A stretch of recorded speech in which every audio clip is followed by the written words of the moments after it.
Hello, dear listeners, and welcome to History Orbit, where we weave tales from the past to guide you gently into sleep.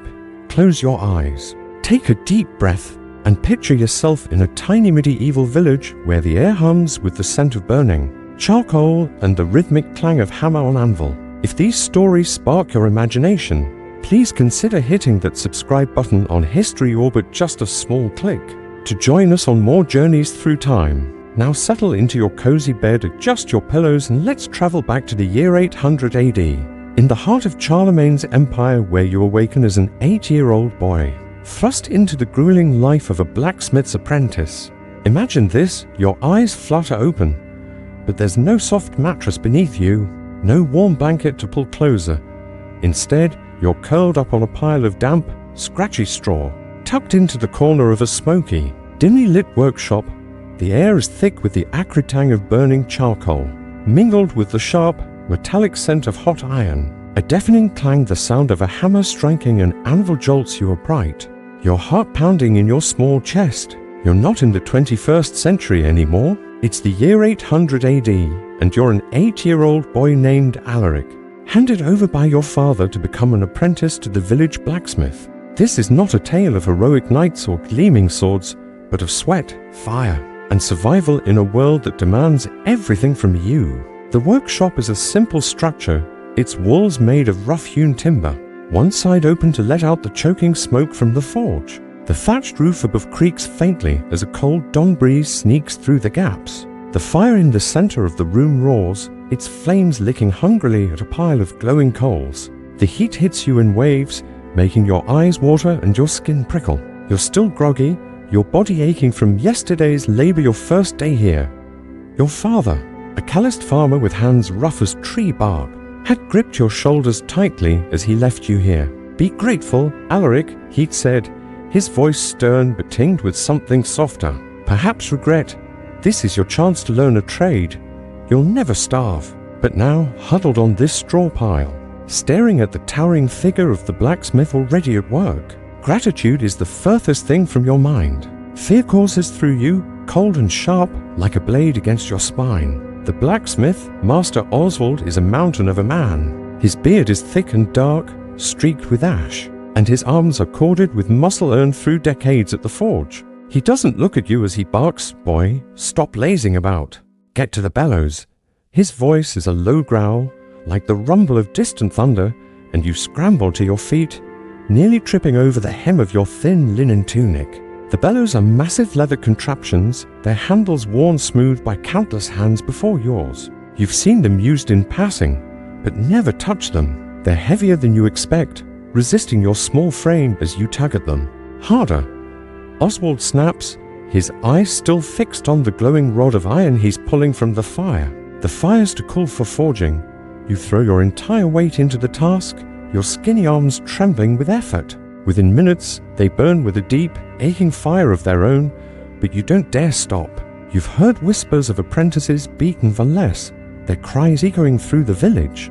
The heat from the forge is relentless, wrapping around you like a suffocating cloak. Sweat beads on your forehead, trickling into your eyes, stinging them with salt. Your tunic clings to your back, damp and heavy. The air smells of burning charcoal, molten metal, and something sharp and acidic you can yet name, perhaps the quenching oil, or the scorched earth beneath the forge. Oswald moves with a practiced ease, unaffected by the heat. He places the glowing iron on the anvil, a massive block of metal anchored to a tree stump, and begins to hammer. Each strike is a thunderclap, sending sparks flying like tiny comets. One lands on your arm, searing a pinprick of pain into your skin before you can brush it away. You bite back a cry, knowing weakness is not tolerated here. "Boy, water bucket now." Oswald's command cuts through the din, and you scramble to obey, spotting a wooden bucket by the open wall. It's heavier than it looks, sloshing as you drag it to him. He plunges the red-hot iron into the water, and a cloud of hissing steam engulfs you, momentarily blinding you with its heat. Too slow, he grunts, "You'll learn to be faster, or you'll burn." This is just the first hour of your first day. The morning stretches on, endless and brutal. Your tasks are menial but unrelenting, pumping the bellows until your shoulders scream. fetching more charcoal from the shed behind the workshop, sweeping metal filings from the dirt floor, running errands for tools or water. You're the lowest creature in this world, barely above the rats that scurry along the edges of the shop. By midday, your stomach growls with a hunger so fierce it feels like a living thing clawing at your insides. Back home, you'd be sitting with your family, sharing a simple meal of bread and cheese. Here, you wait for Oswald's permission to eat. When he finally sets down his hammer and nods toward a small wooden table, you nearly collapse with relief. The meal is meager chunk of dense, dark bread, a sliver of hard cheese, and a cup of thin ale. Water, you've learned, is unsafe in this time. Even children drink weak ale to avoid sickness. You devour the food too quickly, but it barely dulls the hunger gnawing at you. Oswald watches you as he eats, his eyes sharp and calculating. Strong enough arms, he asks his first direct question to you. Yes, master, you reply, though your voice trembles and your arms feel like they might betray you. He snorts, clearly unconvinced. They'll get stronger or you'll fail. Most do. His words hang heavy in the air, a warning and a challenge. That's when you notice another figure emerging from the back of the shop, a boy, perhaps 12, his face smudged with soot, his arms lean but muscled. This is Einhard, Oswald says. Been with me for years. He'll show you what to do when I'm not around. Einhard doesn't smile or offer a greeting. His eyes hold a mix of pity and disdain, as if he sees in you the terrified child he once was. For years ago, he stood where you stand now, and the weight of that knowledge presses down on you. Move, new boy, Einhard says, his voice surprisingly deep for his age. We need more charcoal. You follow him outside to a small shed, where stacks of blackened charcoal are piled high. It's lighter than wood but filthy, coating your hands in gritty black dust within seconds. Don't drop any, Einhard warns. Master counts it. You nod, struggling with the heavy leather sack he hands you. The soot clings to your skin, seeping into the creases of your hands, under your nails, even into your ears. You'll learn soon enough that cleanliness is a luxury blacksmiths don't have. At night, when you blow your nose, the rag will come away black, a strange and constant reminder of your new life. How long until I get to make something? You ask Einhard as you haul the sack back to the workshop. He laughs, a short, harsh sound that carries no warmth. Yes, he says, I only started basic hammering last winter. For now you work, you watch, and you try not to get burned too badly. He rolls up his sleeve, revealing a patchwork of small, round scars on his forearm, marks left by stray sparks. You'll have your own collection soon enough, he adds, his tone matter-of-fact. You swallow hard, the weight of his words settling like a stone in your chest. Back in the workshop, Oswald is shaping a farm tool, a hoe blade, nothing glamorous, but essential for the village's survival. You watch, despite your exhaustion, as he transforms the glowing iron with precise hammer blows. The metal moves under his command, bending and stretching like clay. Though you know it's anything but soft, there's a kind of magic in it. This ability to take unyielding iron and shape it into something useful. It is the first glimmer of something beyond the pain and fear, a spark of fascination that will sustain you in the days to come. The hours drag on, each one a test of endurance. Your job is to keep the fire hot, fetch tools, sweep filings, and stay out of Oswald's way. By sunset, every muscle in your body screams in protest. Your lungs burn from the smoke, your eyes sting, and your hands are dotted with tiny burns and cuts from stray sparks and sharp edges. Oswald finally steps back from the anvil, stretching his massive frame. Enough for today, he says. Clean up and sleep. Dawn comes early. Einhard shows you how to bank the forge fire, covering the coals with ashes to keep them smoldering for the next day. You sweep the shop, put tools in their proper places, and refill the water bucket. Only then are you allowed to collapse onto your straw pile. Dinner is a small bowl of porridge with a sliver of salted fish, barely enough to quiet your rumbling stomach. Exhaustion wins out, and sleep pulls you under quickly. The distant howl of a wolf outside the village, the last sound you hear. The second day begins much the same, with the clang of hammer on anvil jolting you awake before dawn. But this time, you're quicker to the bellows, your body already learning the rhythm of survival. Einhard gives you a small nod as he stokes the fire with fresh charcoal, not friendship, but a sign you might just have what it takes. Oswald is working on horseshoes today, a task for the local Lord Steward. You watch, fascinated, as he heats a bar of iron, cuts it with a heavy chisel, and shapes it around a mandrel. The process is swift in his skilled hands, each movement precise and economical. Pay attention, he says gruffly. Someday, you'll need to know this. The words ignite a spark of pride in your chest. The first hint that he sees a future for you here. The village wakes around the forge. Farmers trudge to their fields. Women carry water from the well, and pigs wander through the muddy streets. Through the open wall of the workshop, you catch glimpses of the life you left behind your family's small farm, where your mother might be kneading bread or your siblings chasing chickens. Part of you aches to run back to that familiar world, but another part, small but growing, is drawn to the fire and metal before you. During a rare moment when Oswald isn't watching, you pick up a piece of cooled iron slag from the floor. It's rough, pitted surface heavy in your hand. You tuck it into your belt pouch, a secret treasure, a reminder of why you're enduring this hardship. Someday, you vow silently, you'll stand at the anvil, hammer in hand, shaping metal into something extraordinary. The days blur into weeks, each one a repetition of heat, labor, and survival.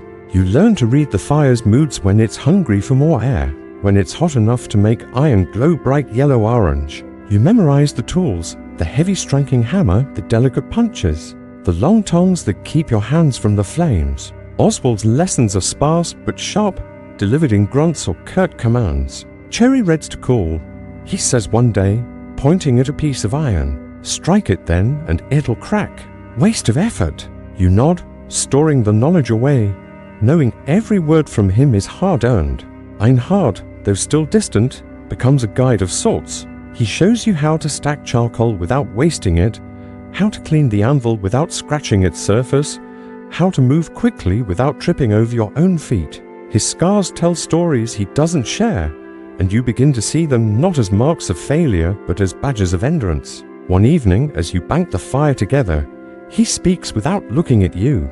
Most don't make it, he says quietly. They run off or get sent home broken. If you want to stay, you've got to want it more than you want to breathe. His words linger, a challenge you're not sure you can meet, but are determined to try. The village depends on the forge. You learn. Oswald's work keeps plows sharp, horses shod, and homes functional. Every nail, every hinge, every tool blade is a thread in the fabric of this community's survival. You begin to understand the weight of this trade not just in the physical strain, but in its importance. The Lord Steward visits one day, bringing for horses for new shoes. You watch Oswald work, his hands steady as he fits each shoe, while the stable master holds the massive beasts. One wrong move could mean a deadly kick, and you keep your distance, awed by the danger and precision of it all. As weeks turn to months, your body adapts, though not without cost. Your arms grow stronger, your hands tougher, but they're also marked with burns and calluses. You learn to ignore the pain, to push through the exhaustion. The forge becomes your world, its heat and noise a constant companion. You dream of fire and metal, of hammers and anvils, even as you sleep on your straw pile. The fear never fully leaves, but it's joined by something new, determination. You're not just surviving anymore, you're learning, watching, waiting for the day you'll hold the hammer yourself. This is what it means to be a blacksmith's apprentice in 800 AD, not glory, not respect, but a grueling test of will. Most don't survive it. They run away, are sent back to their families, or are injured too badly to continue. But you glimpse something in the forge's glow, in the way Oswald transforms raw iron into tools that sustain life. It's a power, a kind of alchemy, to create something from nothing but fire and force. And as you drift off to sleep each night, the embers of that power keep you going, a faint promise that one day you'll be more than this frightened child. You'll be a blacksmith, forged in the fire of this harsh beginning. For years have passed since you first awoke on that damp straw pile, a trembling 8-year-old thrust into the smoky, searing world of Master Oswald's forge in the year 800 AD. And now as you lie on that same straw, the embers of the forge glowing softly in the corner of the workshop, you're no longer the frightened boy who flinched at every hammer. Strike! Your Alaric, 12 years old, your arms lean but muscled from thousands of hours pumping the bellows. Your hands a patchwork of calluses and burned scars, each mark a silent lesson learned in the fire's unforgiving classroom. The village outside is quiet now, the night air thick with the scent of wet earth, and distant wood smoke the only sounds the faint crackle of the banked coals, and the occasional hoot of an owl perched somewhere in the dark. You've grown accustomed to the forge's rhythm, its heat no longer a threat but a companion, though one that demands your respect. The straw beneath you scratches through your thin linen tunic, but you barely notice anymore. Your body hardened by labor, your mind sharpened by the slow, steady lessons of the anvil.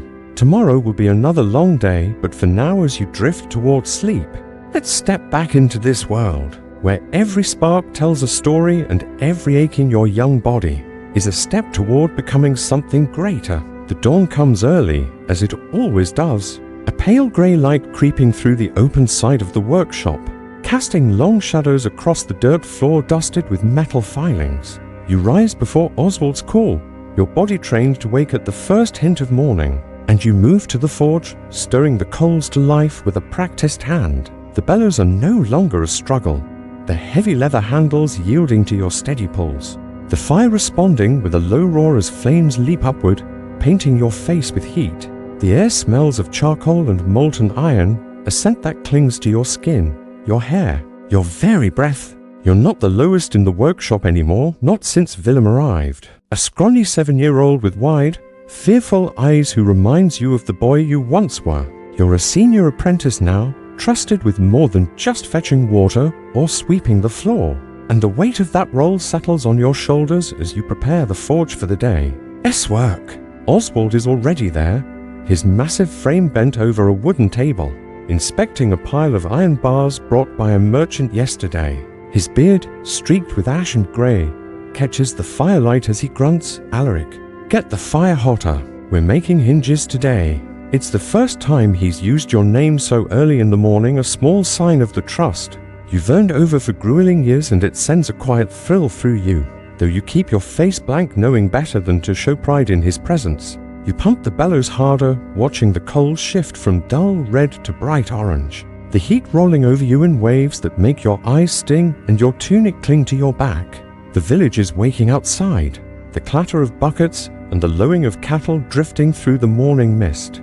But inside the workshop, the world is fire and iron, a universe of its own. Oswald pulls a bar of iron from the fire, its tip glowing cherry red, and places it on the anvil, the massive block of metal that has become your teacher as much as he has. His hammer strikes with a clear, ringing note, each blow shaping the iron with a precision that still awes you.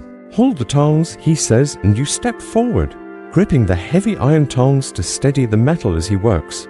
The heat radiates through the tongs, warming your hands to the edge of discomfort, but you've learned to endure it, to focus on keeping the iron still as Oswald's hammer dances. The hinge takes shape slowly, its rough edges smoothing under his skill, and you feel a flicker of pride in your small role, knowing that this piece will hold the church door, a vital part of the village's heart. The task is simple but essential, like so much of the forge's work: hinges, nails, plough blades, horseshoes, the unglamorous backbone of a community that depends on the land. You've learned this over the years, watching farmers bring broken tools, carpenters request nails, and the Lord's steward demand horseshoes for the estate's beasts. The forge is not just a place of labor but a lifeline, and you're beginning to understand its weight, to feel the responsibility that comes with being part of it. Willem hovers nearby, clutching a water bucket, his eyes wide as he watches Oswald work. "Stay back," you tell him, your voice firm but kinder than Einhard's ever was to you. Einhard, now 16 and a journeyman, works at the second anvil, forging a plough blade with a confidence you envy. He's no longer the sullen boy who showed you the charcoal shed for years ago, but a skilled craftsman, his hands steady, his strikes sure. He rarely speaks to you now, his focus on his own work, but when he does, it's with a grudging respect. "You're not hopeless anymore," he said last month, a rare acknowledgement that made you stand taller. Though you hid your smile, you've begun to learn basic hammering yourself, simple tasks like flattening iron rods or shaping nails, the kind of work that keeps the village running. Your first attempts were clumsy, the iron bending unevenly, earning sharp words from Oswald. "Too much force," he'd said, his voice a low growl. "Let the hammer fall. Don't push it." You've practiced since then, in quiet moments when the workshop is empty, swinging the hammer until your arm burns, learning to feel the metal's resistance, its willingness to yield. The forge is a teacher, too, its lessons written in heat and sound. You've learned to read the colors of hot iron: cherry red for softening, bright orange for forging, pale yellow for the dangerous edge where it might crack. You've learned the sounds, the hiss of steam when iron meets water, the dull thud of a poorly struck blow, the clear ring of a perfect one. These are the forge's language, and you're beginning to speak it, though your words are still halting, your hands still learning their craft. The morning passes in a blur of labor. You pump the bellows, fetch charcoal, clean tools, and guide Willem through his tasks, showing him how to stack charcoal without wasting it, how to sweep the floor without stirring up dust. He's slow, his hands fumbling, and you remember your own early days, the fear that made every task feel impossible. "You'll get it," you tell him, surprised by the patience in your voice. Oswald notices, his eyes flicking to you as he works, but he says nothing, and you take his silence as approval. The hinges are finished by midday, their surfaces smooth and strong, ready for the church door. The priest will bless them, a ritual that feels distant to you, but you understand its importance to the village. The forge's work is practical, but it's also sacred in its own way, tying the community together through iron and fire. You eat a quick meal: dark bread, hard cheese, and a cup of thin ale sitting on a wooden bench outside the workshop. The air is cooler here, the breeze carrying the scent of hay and the distant clang of a cowbell. Willem sits beside you, nibbling his bread, his eyes still wide with the newness of this life. "Does it get easier?" he asks, his voice small. You think for a moment, remembering the exhaustion, the burns, the fear. "Not easier, you say, but you get stronger." He nods, and you see a flicker of determination in his eyes, the same spark that kept you going through those first brutal months. The afternoon brings new tasks. A farmer arrives with a broken plough blade, its edge chipped and dull from rocky soil. Oswald inspects it, muttering about careless use, and sets to work repairing it. You assist, holding the blade steady as he heats and hammers, the metal glowing bright in the fire's embrace. You've learned to anticipate his needs, handing him tools before he asks, adjusting the fire's heat with a glance. He's begun to teach you more, not just through commands but through demonstration, showing you how to read the metal's temper, the way it responds to heat and force. "Every piece of iron has a mood," he says one day, his voice low as he works a horseshoe. "Listen to it. Strike too hard and it fights back. Too soft and it won't hold." You nod, storing the words away, knowing they're as much about you as the metal. The village is busier now, its population growing as Charlemagne's empire expands, bringing trade and new demands. Merchants pass through more often, their carts laden with goods from distant towns, wool from Flanders, salt from the coast, and sometimes rare iron ingots from the mines of the Rhineland. One such merchant arrives in the late afternoon, his cloak dusty from the road, his voice loud with tales of Aachen, the emperor's grand capital. They say the royal forge makes swords for Charlemagne's paladins, he tells Oswald, his eyes gleaming, blades that cut through armor like cloth.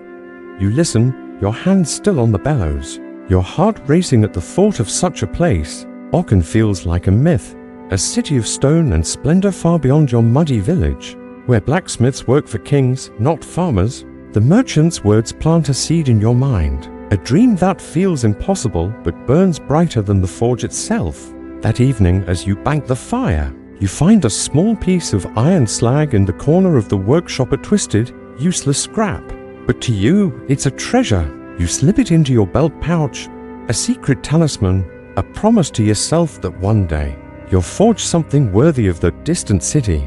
The days blend into weeks, each one a cycle of heat, labor, and learning. You're faster now, your movements surer, your body adapting to the forge's demands. Your arms are stronger, your hands tougher, your lungs accustomed to the smoke. But the work is never easy. A moment's distraction can mean a burn, a ruined piece of iron, or a sharp word from Oswald. Willem struggles, often dropping tools or forgetting tasks, and you find yourself shielding him from Oswald's temper. remembering how alone you felt in those early days. He'll learn you tell Oswald one evening, surprising yourself with your boldness. Oswald raises an eyebrow but nods. Like you did, he says, and you feel a flicker of pride, though you hide it behind a quick nod. The seasons change, spring giving way to summer's heat, then autumn's golden fields, and finally winter's biting frost. The forge never rests, though. There are always tools to repair, horses to shoe, nails to forge. You've learned to work through the cold, your breath visible in the air as you pump the bellows. The fire's warmth a stark contrast to the icy wind that sneaks through the workshop's open side. One winter day, the Lord Steward arrives with 4 horses, their hooves worn and cracked. Oswald sets to work, forging new shoes with a speed that still amazes you. You assist, holding the tongs as he shapes the iron, your hands steady despite the cold. The steward watches, his face stern, but he nods when the work is done, a rare sign of approval. Good work, Oswald, he says, tossing a small pouch of coins onto the table. You catch a glimpse of the silver inside, a fortune in this village, and you wonder what it would be like to earn such payment yourself one day. The years have changed you, not just physically, but in your mind. You no longer dream of running back to your family's farm, though you miss your mother's warm bread and your siblings' laughter. The forge is your home now, its fire your purpose. You've begun to see yourself not as a boy but as an apprentice, someone with a future, however distant. Oswald's lessons, though sparse, are sinking in. He teaches you to read the iron, to know when it's ready to bend, when it's too brittle to strike. He shows you how to temper a blade, heating and quenching it to balance strength and flexibility. These are secrets, hard-won knowledge that you guard carefully, knowing they're the foundation of your trade. Einhard, too, has changed. His time as a journeyman nearly over. He speaks of leaving soon, traveling to other villages to hone his skills, perhaps even to Aachen. The thought fills you with both envy and inspiration. You imagine yourself in his place, hammer in hand, forging your own path. But for now, you're still here, in this small village with Willem at your side and Oswald at the anvil. The forge is your world, its heat and noise shaping you as surely as it shapes the iron. One evening, as you sweep the floor, Oswald calls you over. He's holding a small knife, its blade rough but functional, the first piece you've forged entirely on your own. Not bad, he says, turning it in his hands. Keep practicing. The words are simple, but they light a fire in you, brighter than the forge itself. You clutch the knife, its weight a promise of what's to come. As you lie on your straw pile that night, the knife beside you, you think of Aachen, of swords and armor, of a future beyond this village. The forge's embers glow softly, their warmth a quiet comfort as you drift toward sleep. The distant howl of a wolf mingling with the crackle of the fire. Tomorrow, you'll rise again, hammer in hand, ready to face the forge's challenges. But for now, rest, knowing that each day brings you closer to the journeyman you'll become, to the roads that lead beyond the village, to the dreams that burn brighter with every strike of the hammer. And as you sleep, the forge waits, its fire ready to guide you into the next chapter of your journey, where new paths and greater challenges await. 5 years have passed since you stood at the forge as a 12-year-old apprentice, your hands scarred. But steady your heart alight with dreams of Aachen and the distant promise of crafting swords. For Charlemagne's warriors, and now in the year 809 AD, your Alaric 17 years old, standing taller, your shoulders broad from years of wielding the hammer, your eyes sharp, with the knowledge of iron and fire. The village workshop, once a terrifying labyrinth of heat and noise, is now as familiar as your own breath, its smoky air and glowing coals a second home. The straw pile where you sleep is gone, replaced by a simple pallet in a corner of the workshop, a small step up in comfort that feels like a victory after nearly a decade of labor. Master Oswald's forge is busier than ever, the village thriving under the stability of Charlemagne's empire, its fields yielding more, its trade routes bustling with merchants who bring tales of the wider world.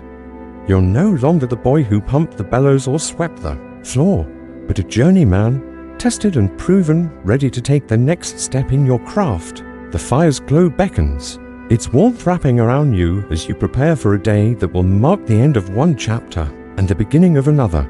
Close your eyes, let the world fade. and step back into the forge where every hammer strike carries you closer to freedom and the open road.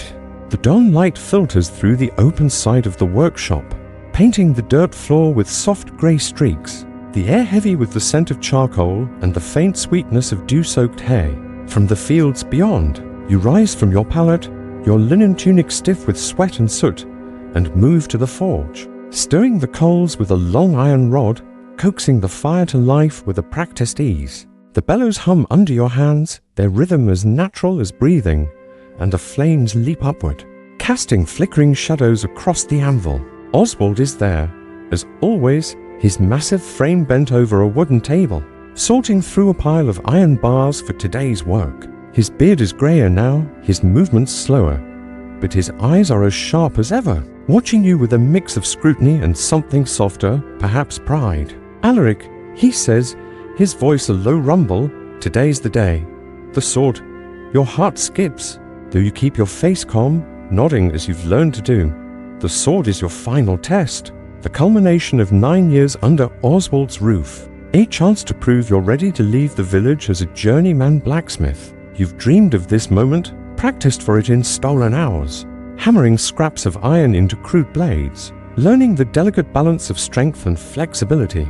The task is daunting, a sword with a pattern-welded blade, its handle wrapped in bone, a weapon worthy of a warrior, not a farmer's tool. You've seen Oswald forge blades before, his hands moving with a precision that seemed almost magical. But this will be your work, your proof. The forge is alive now, the fire roaring at the perfect heat, its coals glowing bright orange, ready to transform raw iron into something extraordinary. You select the bars carefully, choosing two types of iron, one soft for flexibility, one hard for strength, knowing that the pattern-welded blade requires twisting them together in a dance of fire and force.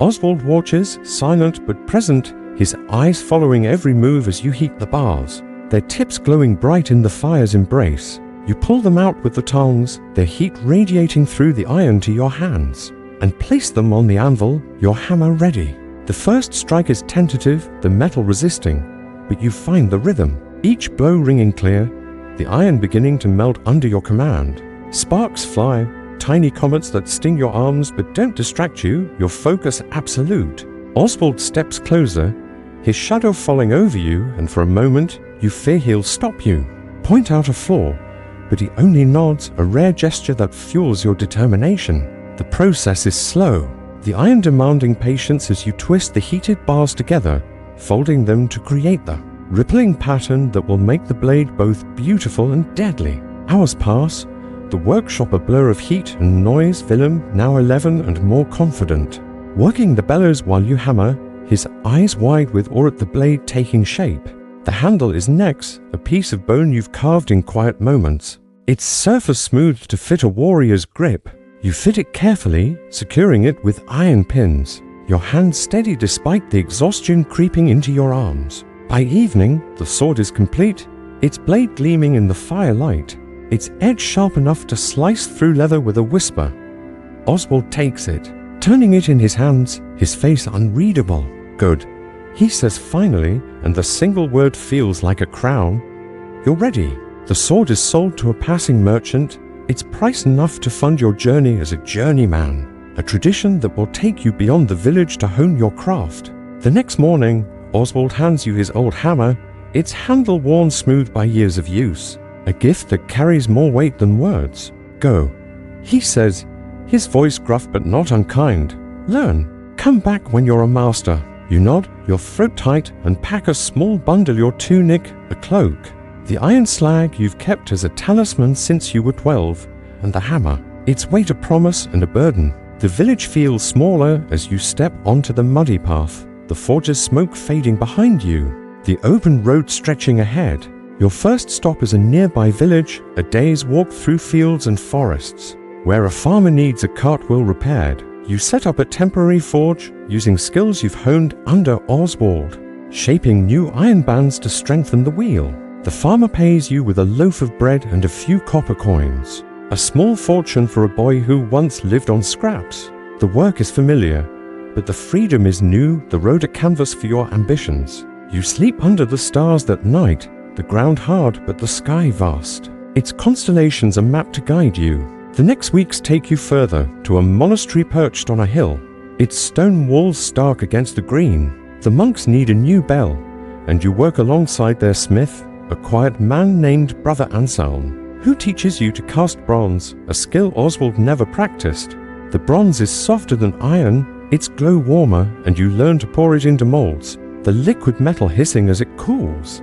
The bell's tone is clear when you strike it, a sound that echoes through the monastery, earning you a blessing and a small pouch of grain. You listen to the monks' chants as you work, their voices soothing, a reminder of the world beyond the forge. Each stop teaches you something: new techniques, tools, the ways of different smiths. In one village, you learn to make a chisel with a sharper edge, in another, to temper iron for greater durability. The road is not without danger, though. Bandits lurk in the forests, and you clutch your hammer tightly at night, its weight a reassurance. You meet other travelers, merchants, pilgrims, wandering craftsmen who share stories of Aachen, the emperor's capital, where the forge is said to burn day and night, crafting wonders for the court. The dream of Aachen grows stronger with every step, a beacon pulling you forward.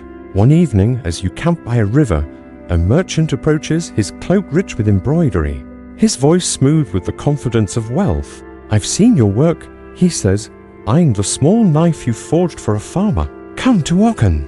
The royal forge needs hands like yours." Your heart races, the dream suddenly within reach. But you know you're not ready, not yet. You thank him, promising to follow when the time comes.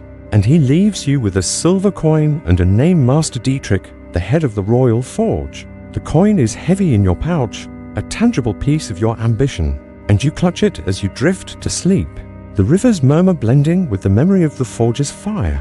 The road leads you onward, through villages and towns, each one a new challenge, a new lesson. You repair tools, shoe horses, forge nails, your skills growing with every task. Your hands are surer now, your hammer strikes more precise, your understanding of metal deeper. You've learned to read not just iron, but people: the farmers who haggle over prices, the monks who value silence, the merchants who speak of distant lands. The world is bigger than you ever imagined, and you're no longer the boy who feared the forge's heat. You're a journeyman, a craftsman in your own right, carrying Oswald's hammer and your own dreams. One day, you arrive in a bustling town, its streets alive with traders and craftsmen, its air thick with the scent of bread and leather. A blacksmith here, an old man named Gunther, takes you in for a week, teaching you to forge a chain, each link a test of precision. A chain is only as strong as its weakest link, he says, his voice raspy with age, and you nod, applying the lesson to your own life. The work is hard, but you thrive on it, your confidence growing with every finished piece. Gunther's forge is larger than Oswald's, with 2 anvils and 3 apprentices, and you learn to work as part of a team, a new skill that feels strange but vital. The town is a crossroads, a place where news of the empire flows like the river nearby. You hear of Charlemagne's wars in the east, his efforts to unite the Franks, his grand palace in Aachen. The name of the capital is on everyone's lips, a symbol of power and possibility, and you feel its pull stronger than ever. The merchant's words echo in your mind, and you begin to plan your journey to Aachen, knowing it will be the greatest test of your skill. But first, you must prove yourself here in this town, where a local lord has commissioned a set of spurs for his knights. You work late into the night, shaping the iron with care, engraving simple patterns into the metal to please the lord's eye. The spurs are finished in 3 days, their surfaces gleaming, and the lord's steward pays you with a small pouch of silver, enough to buy a new cloak and boots for the road. You leave the town stronger, not just in body, but in purpose, your hammer a constant companion, its weight a reminder of Oswald's trust. The road to Aachen is long, but you're ready for it, or so you believe. You travel through forests and across rivers, sleeping in barns or under trees, your bundle of tools and clothes growing heavier with each mile. In one village, you meet a traveling scholar, a thin man with ink-stained hands, who speaks of Charlemagne's court, where scholars and craftsmen work side by side to build a new empire. The emperor values skill, he says, his eyes bright with zeal. A good smith can rise high in Aachen. His words fuel your ambition, and you press on, your steps quicker, your heart lighter. The landscape changes as you near the capital, the fields wider, the roads better kept, the air alive with the promise of something greater. You arrive in Aachen at dusk, the city's stone walls rising like a dream against the fading light. The Royal Forge is a massive structure, its fires burning bright, its smoke curling into the sky like a banner. You stand at its entrance, your hammer in hand, your heart pounding with a mix of fear and excitement. Master Dietrich, the head smith, is a stern man with a face like weathered stone. But he listens as you speak of your journey, your skills, your dreams. "Show me what you can do," he says, and you're led to an anvil. The fire hotter than any you've known, the tools finer, the expectations higher. You forge a simple fitting, a test of your skill, and Dietrich watches, his eyes unreadable. When you finish, he nods, a small gesture that feels like a gate opening. "Stay," he says. "We need hands for the cathedral doors." The task is monumental bronze fittings for Aachen's Grand Cathedral, a project that will be seen by the Emperor himself. You work alongside other journeymen, their skills sharper than yours, their hands quicker, but you hold your own, learning to cast bronze to engrave patterns, to work with a precision you've never needed before. The cathedral is a marvel, its stone arches soaring, its walls alive with the hum of builders and priests. You feel small in its shadow, but also part of something vast, something eternal. The days in Aachen are long, the work relentless, but you thrive on it, your hammer a part of you, your hands surer with every strike. You sleep in a shared dormitory, the snores of other journeymen a strange lullaby. The city's sounds a constant backdrop. You've come far from the village, from the boy who feared the forge, but you know this is only the beginning. The Royal Forge is a crucible, testing you as never before, shaping you into something new. And as you drift to sleep each night, the fires glow lingering in your mind. You know that Aachen is not the end of your journey, but a gateway to something greater. The village calls you back, not as an apprentice or journeyman, but as a master ready to build your own forge, your own life. The road home is waiting, its challenges and promises as vast as the empire itself. And as you close your eyes, the forge's embers whisper of the next chapter, where you'll forge not just iron but a legacy.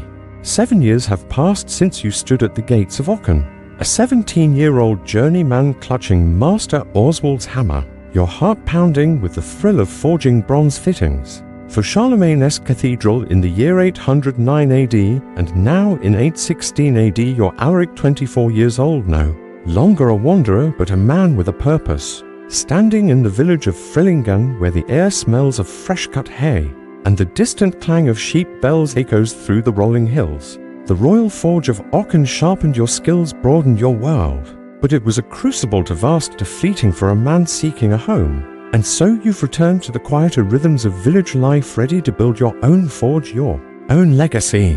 The hammer in your hand, once Oswald's, is now truly yours, its handle worn smooth by your grip. Its weight a constant reminder of the boy you were and the master you aim to become. The village of Frillingen is small but growing, its wooden houses clustered around a stone church, its fields stretching toward the horizon under the watchful eye of a minor lord. You've chosen this place for its promise, a steady stream of farmers needing tools, travelers needing repairs, and a community eager for a skilled smith. As you stand before the old forge you've taken over, its walls weathered but sturdy, its anvil scarred from years of use, you feel a quiet excitement, a sense of beginning that warms you more than the fire you're about to light.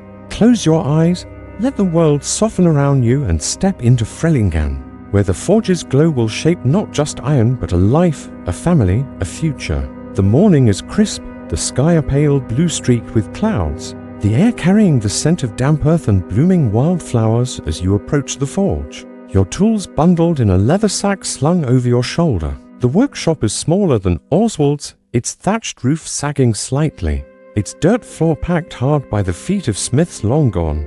The forge itself is cold, its coals untouched for months, but you set to work, cleaning the hearth, stacking fresh charcoal, arranging your tool stands. Hammers, chisels on a wooden bench with a care that feels almost ritualistic. The anvil, though old, is solid, its surface bitted but true, and you run your hand over it. Feeling the echoes of countless strikes, you light the fire, the first flames flickering hesitantly. then growing bold as you pump the bellows, their familiar wheeze a comforting sound in this unfamiliar place. The heat builds, wrapping around you like a cloak, and you smile, knowing this forge will be yours, a canvas for your craft. The village wakes slowly, farmers trudging to their fields, women carrying water from the nearby stream, children chasing geese through the muddy paths. You're an outsider here, your face unfamiliar, your skills untested. But you've brought with you a reputation earned on the road, a journeyman who worked in Aachen, who forged for the emperor's cathedral. Your first task is a set of iron hooks for the church, a commission from the priest, Father Leo, a weary man with kind eyes and a voice soft as a prayer. The hooks must be strong, he says, standing in the workshop's doorway, his robes brushing the dirt floor.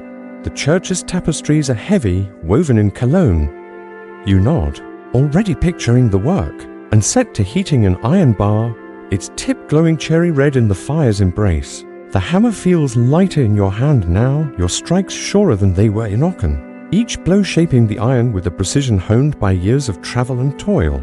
The hooks take shape quickly, their curves simple but sturdy, and when Father Leo returns that evening, he runs his fingers over the cooled metal, nodding with approval.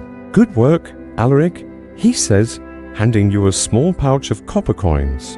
Their weight a quiet promise of more to come. The news of your skill spreads through Frellingen, carried on the whispers of villagers who pass by the forge, their eyes lingering on the fire's glow.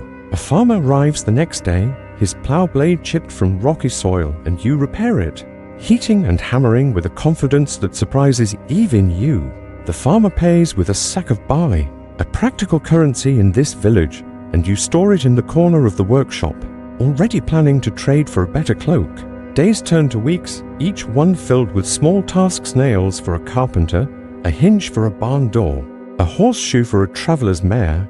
The forge becomes a heartbeat, its rhythm steadying the village as it steadies you. You work from dawn to dusk, the fire's heat a constant companion, its light casting your shadow long across the workshop floor. The villagers begin to know you, not just as the new smith, but as Alaric, the man who fixes their tools, who strengthens their homes. One evening, as you bank the fire, a woman approaches the forge, her steps sure, her face framed by a linen headscarf. Her name is Matilda, the daughter of a local miller, and she carries a basket of bread, an offering from her father. He says your forge keeps his mill running, she says, her voice clear but warm. Her eyes meet in yours with a directness that makes you pause. You thank her, taking the bread, and she lingers, asking about your work, about Aachen, about the road that brought you here. Her questions are sharp, her mind quick, and you find yourself talking longer than you intended. The fire's glow softening the edges of the evening. Matilda returns the next day, and the next. Each visit a little longer, her presence a quiet comfort in the forge's heat. She's practical, unafraid to speak her mind, and soon she's helping you organize the workshop, suggesting ways to trade your goods for better supplies. You need more than barley, she says one day, inspecting your small pile of earnings. The market in the next town has wool and leather better for winter. You listen, impressed by her sense, and within months, you're not just a smith but a partner, your lives entwined as surely as the iron you forge. You marry Matilda in the spring, the church hung with the tapestries your hooks hold. Father Leo's blessing ringing in your ears as the village celebrates with ale and song. Matilda moves into the small house behind the forge, a simple structure of timber and thatch, and she brings order to your life, managing the coins and bartered goods, negotiating with merchants, charming the villagers who once saw you as an outsider. With her at your side, the forge thrives, its fire burning brighter. As your reputation grows, you take on your first apprentice, a boy named Adso, 8 years old, with a mop of brown hair and a nervous smile that reminds you of Willem, now a journeyman himself, gone to seek his own path. Adso is clumsy, his hands soft, but you teach him with a patience Oswald rarely showed. Remembering the fear of those early days, slow and steady, you tell him, guiding his hands on the bellows, showing him how to read the fire's colors. Matilda watches, her smile warm, and you feel a quiet pride in building not just tools but a future, a legacy. The forge is busier now, the village relying on you for everything from nails to plough blades. and you work long hours, your hands steady, your hammer an extension of your will.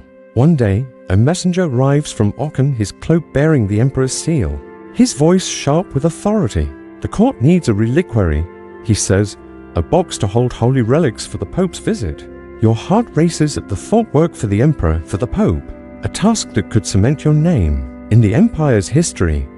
You accept, knowing the challenge will test every skill you've learned. You travel to Aachen with Adso, the city as grand as you remember.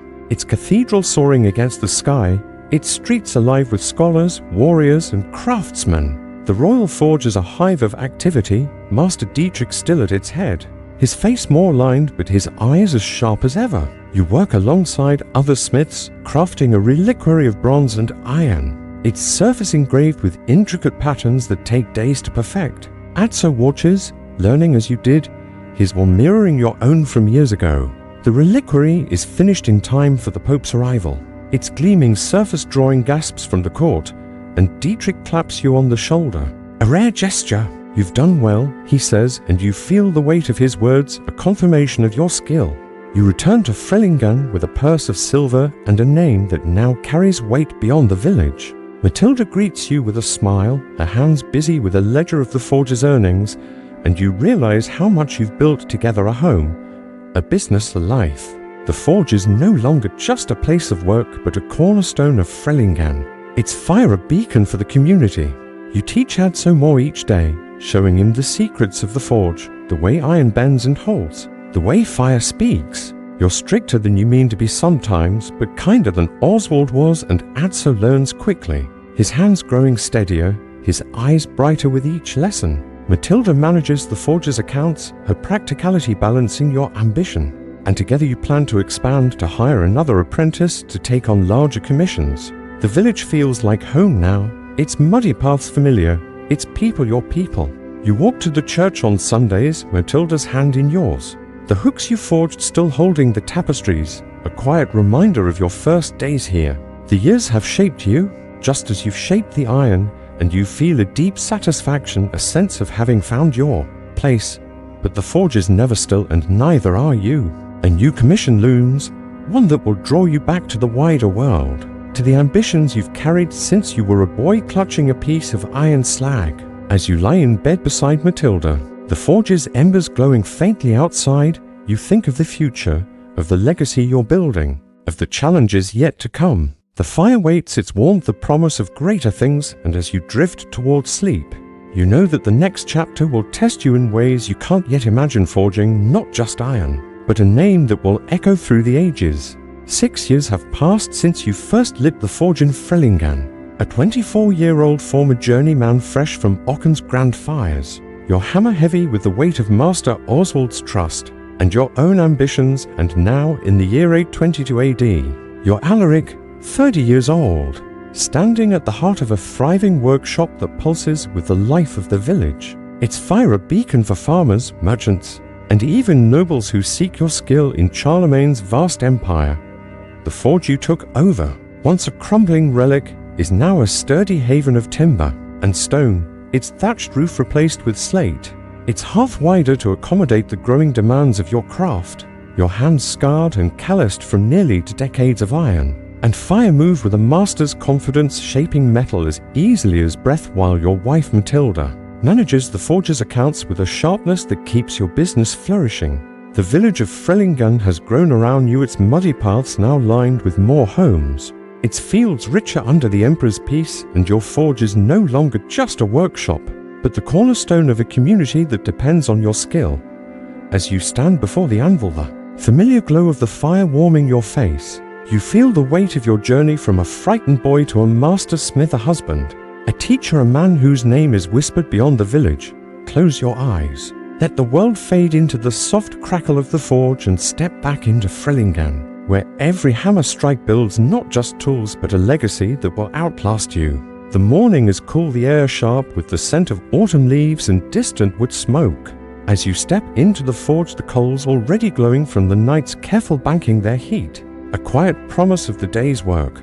The workshop hums with activity, no longer the solitary space of your early days, but a bustling hive where to apprentices, Adso now 14 and quick with a hammer, and a newer boy Wulfric 9 with nervous hands. Work under your guidance.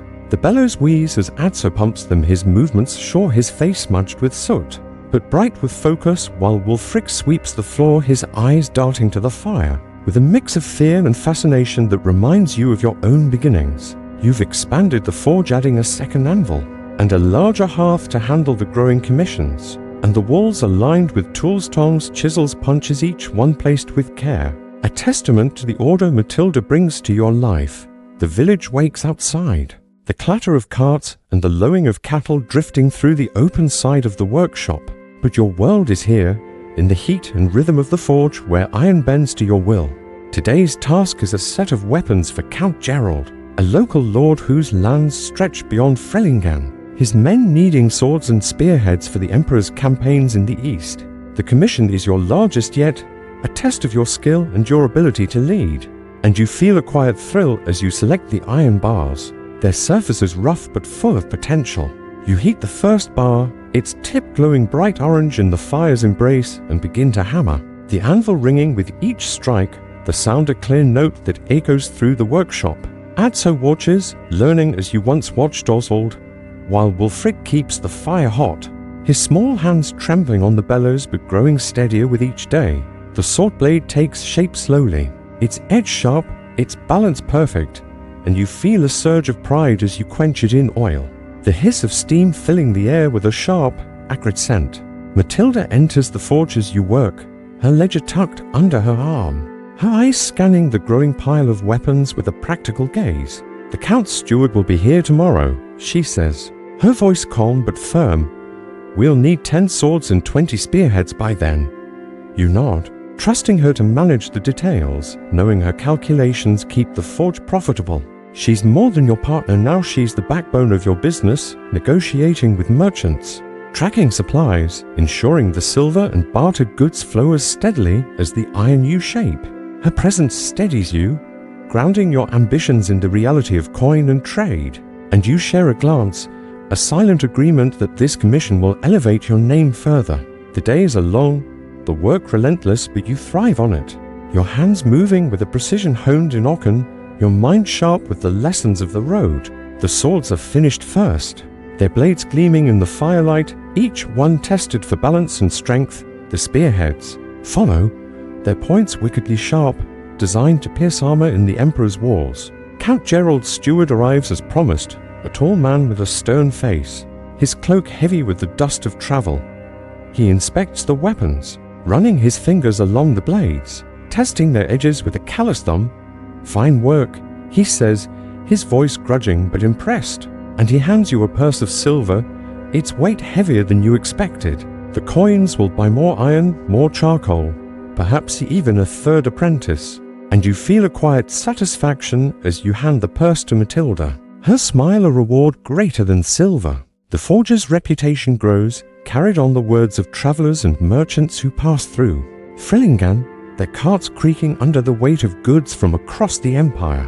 You reign no longer just the village smith, but a master whose work is sought by lords and monasteries, whose name is known in towns you've never seen. A merchant from Cologne commissions a set of ornate hinges for a cathedral door, their surfaces to be engraved with vines and crosses, a task that tests your artistry as much as your skill. You work late into the night, the forges glow your only light, carving delicate patterns into the cooled iron with a steady hand. Adso assists, his own skill growing, and you see in him the journeyman you once were, eager to prove himself. Wulfric, still learning, watches in awe, his fear of the fire fading as he sees the beauty it can create. The hinges are a triumph, their surfaces gleaming when you present them to the merchant, who pays with a mix of silver and a bolt of fine wool, a luxury Matilda turns into a new tunic. For you its fabric soft against your scarred skin. The forge is a family now, not just of blood but of fire and iron. Matilda manages the accounts, her ledger a map of your success, while you teach Adso and Wulfric, passing on the secrets Oswald gave you, tempered by your own patience.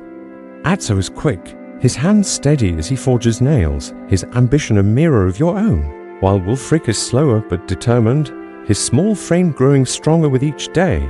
You see yourself in both of them, the boy who feared the forge and the journeyman who dreamed of Ocken. And you teach them not just to hammer, but to listen to the metal, to understand its moods. The village has embraced you, its people no longer seeing you as an outsider, but as one of their own. You walk to the church each Sunday, Matilda's hand in yours, the hooks you forged years ago still holding the tapestries. A quiet reminder of your first days in Frellingan. The priest, Father Leo, blesses your work. His prayers a soft hum that blends with the forge's rhythm. Your life is full, richer than you ever imagined, but the fire still calls. Its glow a challenge to do more, to be more.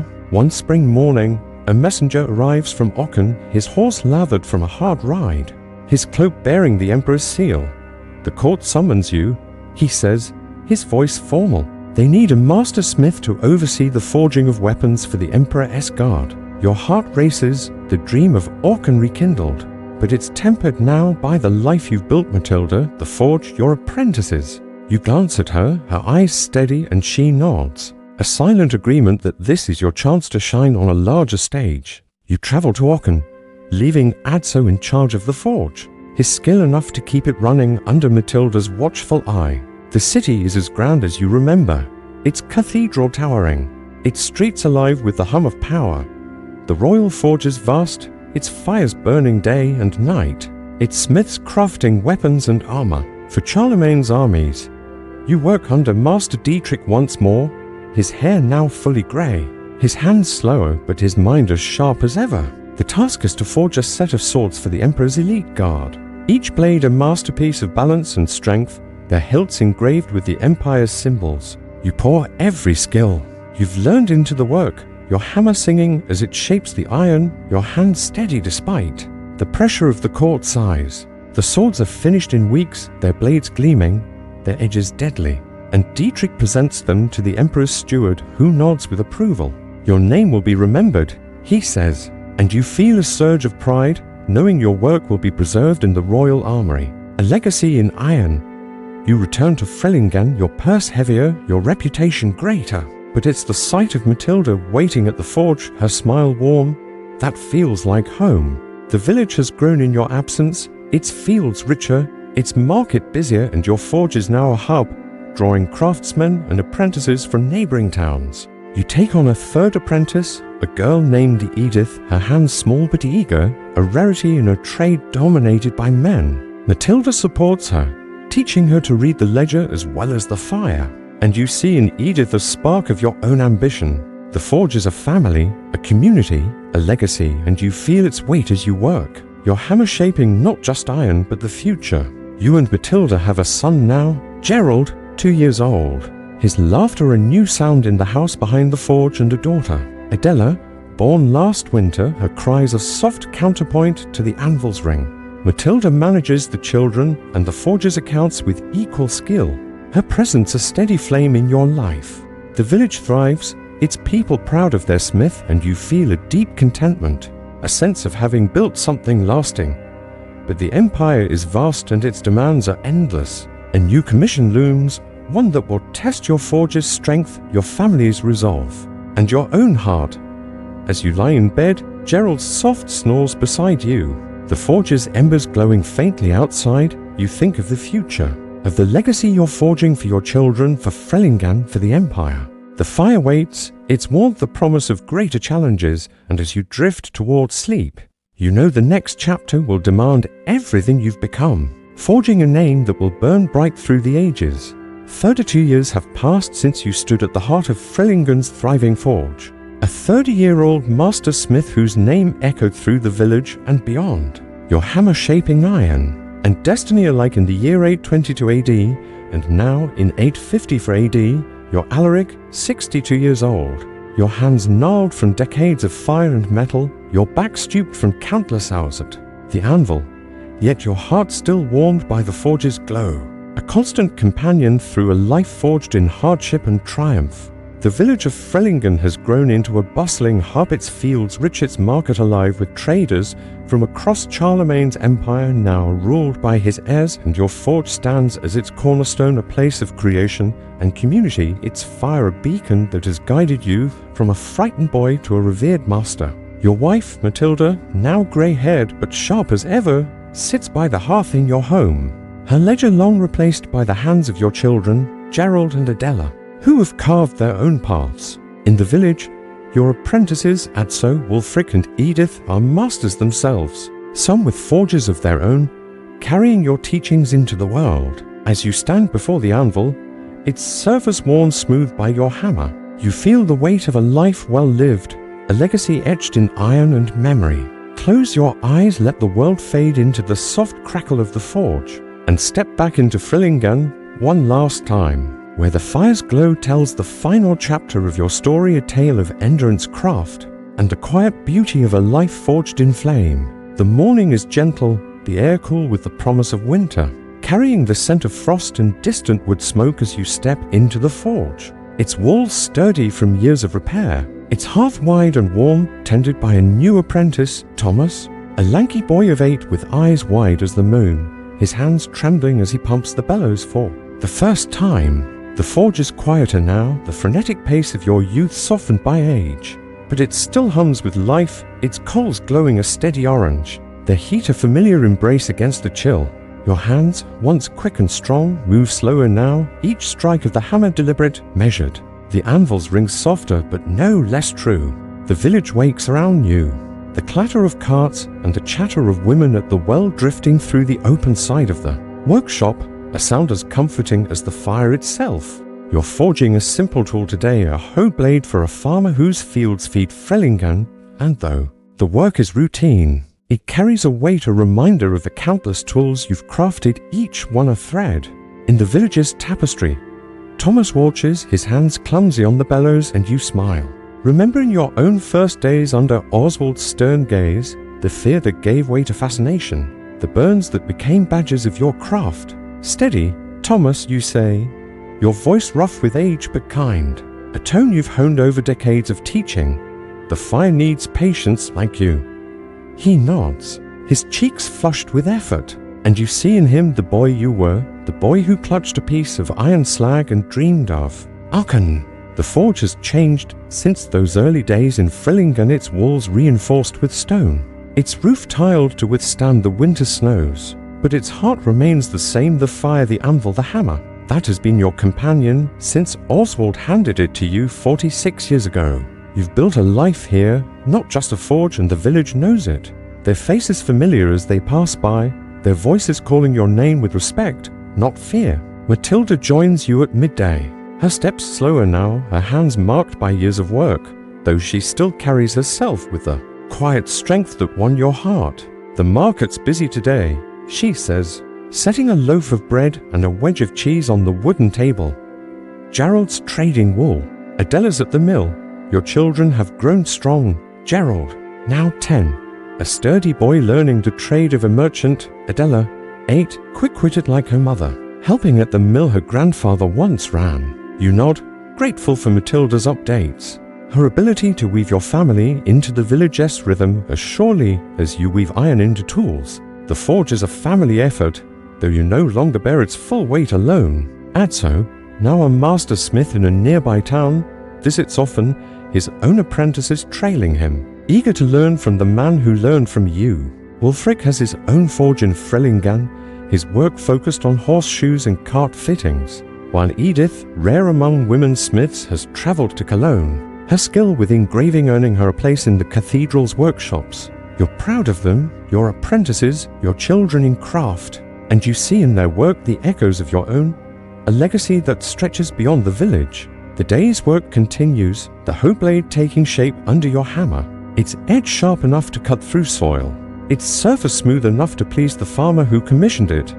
Thomas assists, his hand steadier now, his fear giving way to curiosity as you show him how to hold the tongs, how to read the fire's colors. Cherry reds to cool, you tell him, echoing Oswald's words from a lifetime ago. Wait for orange, then strike. He nods, absorbing the lesson, and you feel a quiet satisfaction, knowing you're passing on the forge's language, the knowledge that shaped you. The village depends on you still, though your role has shifted. You forge fewer tools now, leaving the heavier work to Wulfric and younger smiths. But your skill is sought for special commissions, ornate fittings, ceremonial blades, items that require a master's touch. A merchant arrives in the afternoon, his cart laden with goods from Ocken, his cloak rich with embroidery, his voice smooth with the confidence of wealth. The cathedral needs new candelabra, he says, spreading a parchment with sketches of intricate designs. They say you're the man for it. You study the sketches, their patterns complex, their purpose sacred, and you accept, knowing the work will test your aging hands but also honor the skills you honed in Ocken decades ago. The candelabra take weeks, each piece forged with care, their surfaces engraved with vines and crosses, their bases heavy to stand firm in the cathedral's halls. You work late into the night. The forges glow your only light, Thomas at your side, learning as you etch delicate lines into the cooled bronze. The merchant returns, his eyes widening at the finished pieces, and he pays with a purse of silver and a promise to carry your name to Ocken court. The silver is welcome, but it's the fault of your work standing in the cathedral, seen by priests and nobles. That warms you most, a piece of Frillingen in the empire's heart. The years have slowed you, your body bearing the marks of a life at the forge. Your hands ache in the cold, your back protests each morning, your eyes strain in the firelight. But the forge remains your sanctuary, its heat easing the pain in your joints, its rhythm soothing your mind. Matilda notices, her touch gentle as she rubs salve into your hands each evening, her voice soft as she speaks of the children, the village, the future. You've done enough, she says one night, her eyes meeting yours in the dim light of your home. Let the young ones carry the fire now. You nod, knowing she's right, but the forge still calls, its glow a part of you, its work unfinished. You teach Thomas more each day, showing him the secrets of tempering, of reading the metal's moods, of striking with just enough force. He's quick, his hands steadier than Adso's were at his age, and you see in him the potential for mastery, a spark that mirrors your own from decades ago. You teach him not just craft but purpose, telling him stories of Oswald of Ocken, of the road that shaped you. The forge is more than fire, you say, your voice low as you hammer a nail. It's life, it's community, it's what holds us together. He listens, his eyes bright, and you know he'll carry your lessons forward, just as you carried Oswald's. The village has changed over the years, its borders expanding, its market drawing traders from across the empire. Frillingen is no longer a backwater, but a place of note, its prosperity tied to your forge, your name a mark of quality. Merchants speak of Alaric the smith, whose swords arm the emperor's guard, whose candelabra grace the cathedral, whose tools keep the fields alive. You walk through the village now, your steps slower, your hammer left at the forge, and the people nod, their faces warm with respect. The church, its tapestries still hung on your hooks, is a quiet refuge. Father Leo's successor, a young priest named Anselm, offering prayers for your health. You sit in the pews sometimes, Matilda at your side, Gerald, and Adela nearby with their own families, and you feel a deep contentment, a sense of having built something lasting. Your children have grown into their own. Gerald a merchant whose wares reach Cologne, Adela a manager of the mill, her mind as sharp as her mother's. They visit often, their children your grandchildren running through the forge, their laughter a new sound in the workshop. You tell them stories of your youth, of the boy who feared the fire, of the journeyman who walked to Ocken, of the master who built a home in Frillingen. They listen, wide-eyed, and you see in them the future, a continuation of the legacy you've forged. The forge is quieter now, its work shared by Wulfric and other smiths, but you still light the fire each morning, still swing the hammer when the mood strikes. One day, a scholar arrives from Ocken, his robes ink-stained, his voice eager as he speaks of a royal museum, a place to preserve the empire's finest works. Your swords, he says, the ones you forged for the guard there to be displayed, a testament to the emperor's reign. You nod, a quiet pride swelling in your chest, knowing your work will outlive you. It's iron, a story of your life. The scholar leaves with sketches of your forge, notes on your methods, a record of Alaric the smith, and you feel a strange peace, a sense that your journey is complete. The years have taught you that the forge is not just about iron, but about connection between fire and metal, between master and apprentice, between a man and his community.